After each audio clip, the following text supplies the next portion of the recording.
Iya, hari ini aku happy banget launching single ke berapa ya? 20. Kesekian lah ya. Tapi balik lagi ke lagu galau nih.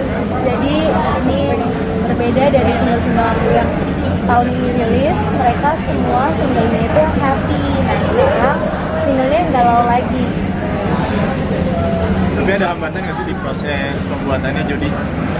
Hambatannya sih mungkin lagunya susah. Lagunya sulit dinyanyiin, tapi kalau udah, karena pas rekaman itu memang ini cerita lucu ya. Jadi pas rekaman itu aku salah ding, itu rekaman sama Fabio ding, salah. Kalau ini nggak ada hambatan. Aman ya? Sorry. Oke, nggak ada. Aman semua. Lagunya sendiri ceritakan tentang apa? Ceritakan tentang udah disakitin tapi dikasih kesempatan lagi kedua kalinya, tapi disakitin lagi. Hal yang lumrah terjadi. Berarti pengalaman pribadi kan? Pernah mengalami itu, tapi kalau di lagu ini enggak sih. Jadi dari ceritanya orang, ceritanya teman gitu, terus dijadiin lagu. Kayaknya semua orang pernah ngalamin deh. Tapi kamu sendiri ikutan untuk layarnya juga nggak sih? Enggak sih, jadi semua terima jadi. Dan itu baru 2 lagu terakhir ini yang aku terima jadi. Biasanya aku selalu bikin sendiri, kalau enggak pasti kayak workshop bareng gitu. Kalau orang bilang kan katanya kalau kita nyanyi lagu sedih berarti nanti doanya doa sedih. Itu yang paling aku takutin sebenarnya, karena aku selama ini kan lagunya galau terus semua gitu kan, tapi tuh beneran terjadi seruntutan gitu loh. Jadi kayak beneran jadi seruntutan gitu, makanya aku istirahatkan dulu galaunya, aku ganti lagu yang bener-bener romantis yang selamanya bersama, baru aku lagu galau lagi. Sebenarnya takut sih, makanya aku tuh mikir kalau misalnya mau rilis lagu galau lagi tuh lebih ke mikir kalau misalnya aku nyanyiin terus kayak bisa terjadi. Emang rasanya mitos, cuman karena aku adalah yang ngerasain, pasti ada rasa ketakutan. Tapi jadi kamu ngerasa lagu yang kamu bikin itu kamu lebih cocok nyanyi lagu galau, sedih, romantis atau yang happy? Kalau aku galau sih, makanya kan dulu aku dijulukin sampai sekarang mungkin ya Queen of Galau lah Indonesia. Jadi kalau ratunya itu princess, bawahnya queen apa sih? Princessnya tuh aku yang galau-galau. Nah ini seniornya nih yang ratu galau tuh ibaratnya Teh Ocha gitu. Dulu tuh sering digituin. Kenapa memilih untuk galau lagi? Karena memang pasar di Indonesia lagu galau. Dan banyak yang relate aja sih dengan lagu-lagu galau. Tapi kan lagunya kan terima jadi ya. Mungkin dari kamu sendiri ada kurasi sendiri nggak sih? Nggak semua langsung kamu terima gitu, ada dari koreksi dari kamu. Pasti. Jadi karena aku biasa menciptakan lagu sendiri, jadi kalau misalnya dari label aku mengajukan beberapa lagu dari pencipta lagu, aku kadang nggak bisa langsung terima, karena ibaratnya dari 20 lagu mungkin hanya aku bisa terima 1 atau bahkan nggak sama sekali, karena aku cukup idealis dalam bermusik. Tadi kan kamu katanya 20 rilis kurang lebih 20 lagu nih. Kalau saat nanggung kamu tuh pernah lupa lirik nggak sih dari semua single-single kamu itu? Kan yang dibawain cuma 7 kalau misalnya nyanyi. Sering lupa lirik, jadinya selalu punya tim yang bawa liriknya. Kalau enggak, aku lihat dari mulutnya timnya itu. Kadang aku tuh aku suka blank gitu loh kalau di panggung untuk lagu-lagu tertentu lah. Tapi ya lancar-lancar aja kan, penontonnya nyanyi bareng, jadi tinggal gini. Tapi kenapa mungkin yang bisa blanknya gitu? Iya. Kenapa bisa blank? Karena masalah apa ya? Aku tuh sukanya orangnya moody. Jadi kadang kalau moodnya lagi nggak bagus banget tuh aku rasanya nggak bisa banget itu ngafalin lirik. Soalnya gini, kadang aku kan jarang nih, misalnya aku bawa dari 22 lagu aku bawa cuma 7. Dan ada juga lagu yang emang nggak sering aku bawain, jadinya itu yang bikin aku lupa. Tapi di request sama klien untuk menyanyikan lagu itu. Tapi untungnya ya semua fine-fine aja karena mereka request dan mereka nyanyi bareng. Jadi kayak aku pasti akan ingat. Paling lupa pun paling bagian satu baris lah maksimal. Sisanya terus bisa keinget lagi. Jadi mungkin tadi kan bercerita tentang ini. Ini kamera wartawan yang viral itu nggak ada kan? Jod, ini tadi kamu bercerita bahwa lagu ini kan perihal hubungan toksik ya, artinya ada sisi KDRT-nya segala Iya, macam. iya. Apalagi di pemberitaan banyak banget ya untuk hubungan toksik kayak gitu. Lo sendiri pernah melihatnya seperti apa sih hubungan toksik itu sendiri?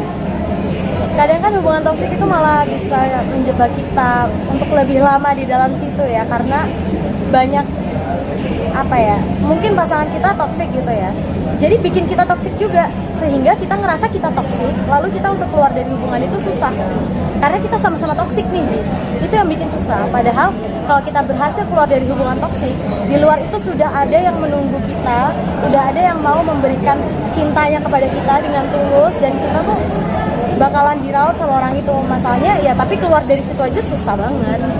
Sempet ngalamin gak sih? Iya, sampai di mungkin kena Apa ini? Hubungan toksik. Terjebak dalam hubungan toksik. Terjebak dalam hubungan toksik pernah lah. Pasti pernah. Untuk tahu luka lama dong. Enggak sih, nggak kepikiran lagi karena sekarang udah bahagia banget. Jadi aku ngerasain banget dari pengalaman aku yang toksik gitu. Jadi ngerasa, oh ternyata kalau misalnya aku keluar dari hubungan toksik tuh masih ada ya orang baik gitu. Karena kalau udah di hubungan toksik mikirnya semua orang kayak pasangan kita gitu. Pasti nanti kalau aku pergi sama orang lain atau aku pacaran sama orang lain pasti juga toksik juga, gitu-gitu sih yang bikin kita stuck di hubungan toksik. Berapa lama sih pengalaman? 4,5 tahun ada, 2 tahun juga ada. Ya pokoknya emang kita harus ngalamin kayak gitu dulu sih baru bisa nilai orang tuh seperti apa gitu. yang lo rasakan, yang lo alami pas hubungan toksik apa sih yang pernah lo terima mungkin, Jod? Apa ya? Mungkin sampai omongan yang gak enak atau sampai ringan Kayak tangan. pasti direndahkan gitu ya, biasa dikatain gitu kan, di ringan tangan juga pernah. Jadi kadang kan kita mikir apa kita yang salah ya, apa sebenarnya kita yang nggak bener ya, itu yang salah. Sebenarnya kita nggak boleh kayak gitu, parah deh. Tapi Jod, Keluar dari situ seperti apa aja? Cara kamu keluar dari situ? Aku nggak tahu sih, itu Tuhan maha besar. Jadi setiap aku ngejalanin hubungan yang kayak gitu, karena aku orangnya toleransi banget, aku tuh nggak mungkin putus kalau nggak 0% cintaku sama dia. Jadi walaupun masih 1% pun aku pasti akan masih bertahan gitu. Tapi kalau udah 0%, udah muak bener, aku baru cabut. Tapi karena aku selalu punya keluarga yang support dan punya teman-teman yang baik sekali, jadi pas pacaran emang rada buta sih sama itu, kayak nggak mau denger gitu kan. Tapi setelah aku udah ngalamin, oh bener juga nih cowok nggak bener nih gitu ya, kata keluargaku dan segala macam. Nah dari situ sama Tuhan dihilangin aja rasa aku, nol gitu, langsung tek dicabut. Terus aku langsung belas nggak ada rasa. Jadi aku kalau putus tuh udah belas nggak ada rasa, belas. 1 hari kemudian, 1 jam kemudiannya udah belas. tapi Jod, melihat sekarang kan banyak cewek-cewek yang bucin-bucin ya, sampai dipukulin, sampai akhirnya meregang nyawa pun direlain gitu. Jadi sendiri seperti apa sih melihat? Mirisnya seperti apa, Jod, pasangan-pasangan demikian? Mirisnya gimana ya? Yang mukulin sih aneh sih, kurang edukasi. Udah nggak ngerti sih. Aku nggak ngerti kalau misalnya hubungan orang kayak dipukulin tetap mau ya balik lagi. Mungkin dia ngerasa si cewek ini tuh ngerasa yang mau nerima dia apa adanya itu cuman pasangan. Jadi untuk susah tahu orang ibaratnya dipukulin aja masih bisa bertahan gitu kan. Jadi kayak nggak bisa, pasti ngerasa dirinya juga setara, selevel sama pasangannya. Karena kalau kita pacaran kan kayak ke bawah terus kan, habit pasangan semuanya ke bawah. Kita yang tadinya gak galak bisa jadi kasar juga loh.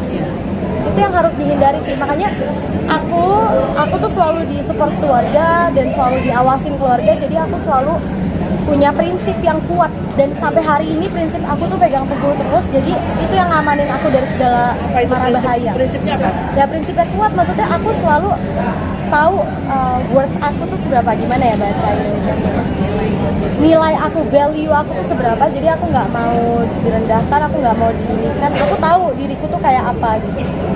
Artinya mungkin ada pesan untuk wanita-wanita di luar sana dalam menjalin satu hubungan. Iya, sebenarnya kan simple. Hubungan itu kan harus bikin kita bahagia, bukan menambah beban hidup. Jadi kalau pasangan kamu sudah benar-benar menambah beban hidupmu dan membuat kamu menderita, cabut, secabut itu sih. Karena sampai kapanpun, kan kadang kan on off kan, kadang tuh cewek tuh gampang luluh nih, ini bahaya nih, gampang luluh dengan mulut manis laki-laki. Disayang tiba-tiba, disiksa tiba-tiba, disayang tiba-tiba, disiksa tiba-tiba. Itu yang bikin kita bingung. Karena kita kan dari hati sini kan ngerasain. Tapi sekarang coba dicampur sama logika gitu kan.